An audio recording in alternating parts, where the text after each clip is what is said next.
is the Mistress Carrie Situation Report for November 27th, 2024. Marilyn Manson has dropped a lawsuit he filed against Evan Rachel Wood and abandoned a related appeal attempting to revive his previous defamation claim. The musician has also agreed to pay nearly $327,000 in Wood's attorney's fees, according to legal documents that were obtained by Rolling Stone. Wood's attorneys said that Marilyn Manson had sought to settle the lawsuit this past spring. At the same time, he was appealing a judge's ruling against him. His initial offer was to pay a portion of Wood's fees in return for keeping the settlement confidential. Other than releasing a mutually agreed upon statement, Wood rejected his offer. Her lawyers say that they did not want to agree to confidentiality or any other terms.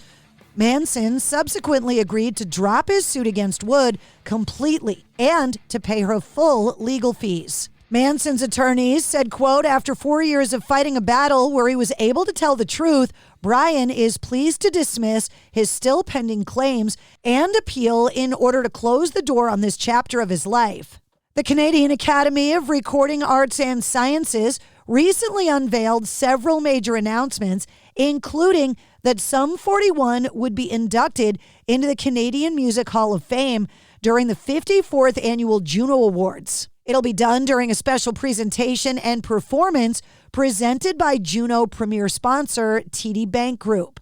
The show will be broadcast and streamed live across Canada from Rogers Arena in Vancouver on March 30th at 8 p.m. Eastern.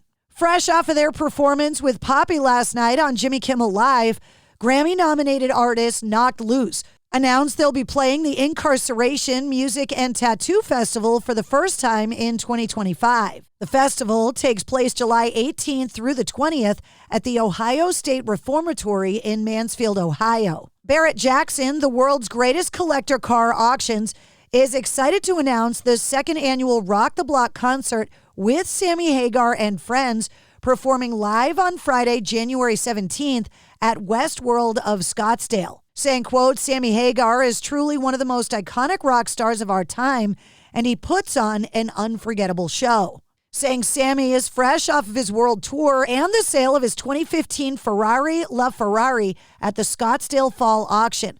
I'm thrilled to welcome my friend back to kick off an incredible auction week. By the way, that Ferrari sold for $4.675 million.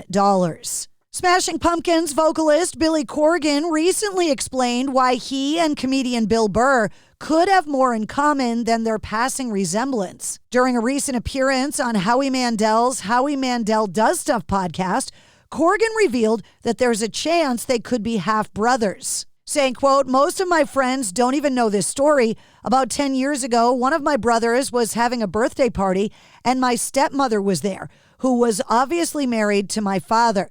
And my stepmother said to me, do you know who Bill Burr is? Now, at that point, I had never heard of Bill Burr. I didn't know who he was. I didn't know he was a comedian or anything. He could have just been the guy down the street. She said, well, he's a comedian, and I think even somehow called up a picture of him on her phone. I kind of noticed right away, gee, he kind of does look like my father. Billy Corgan continued that he asked his mom, saying, quote, I thought the first thing she was going to say is, oh, I thought you'd notice the resemblance. She goes, I think it might be one of your father's illegitimate children. Bill Burr might be one of those children that your father sired in the days being a traveling musician. He said, I'm not making this up. There is no joke in this. U.S. Customs apprehended the largest counterfeit musical instrument seizure on record. The government agency and Gibson guitars have announced the seizure of over 3,000 counterfeit Gibson guitars with a manufacturer's suggested retail price, had they been genuine, of over $18 million. The guitars arrived in ocean containers from Asia. The director of field operations in Los Angeles said these fraudulent guitars may look and feel legitimate for unsuspecting consumers buying them from third-party online sources, street markets, unauthorized dealers, and person-to-person transactions. As we approach the busy holiday shopping season, consumers should pay attention to where they are buying these goods and how much they are paying. And if it's too good to be true, it probably is. Gibson CEO said our partnership is designed to help every agency work together to protect consumers and our fans from being misled into counterfeits. Today's announcement gives us hope that we are on the right track, working together as partners to our music lovers and customers. No matter which American brand you decide to buy, always buy direct from the source or from authorized dealers. Our pledge is to protect the consumer and give the tools to make the journey of playing guitar and making music the most amazing experience. Jim Abrams, the writer and director of hit comedies like Airplane and The Naked Gun, has passed away at the age of 80. The news was confirmed by his son Joseph to The Hollywood Reporter, who said that his father died of natural causes at his home in Santa Monica. Away from movies, Abrams co-founded the Charlie Foundation to help cure pediatric epilepsy. His son Charlie had a severe form of the disease. The Universal Music Group has responded to Fred Durst from Limp Bizkit's claim that the label owes Limp Bizkit more than $200 million. Saying, quote, plaintiff's entire narrative that UMG tried to conceal royalties is a fiction. Plaintiff's complaint fails as a matter of law and should be dismissed without prejudice. And that's your sit rep. For more details on all of the stories, check the links in the show notes of this episode. And don't forget to like, follow, subscribe, and share the Mistress Carrie Podcast. New full-length episodes come out every Wednesday.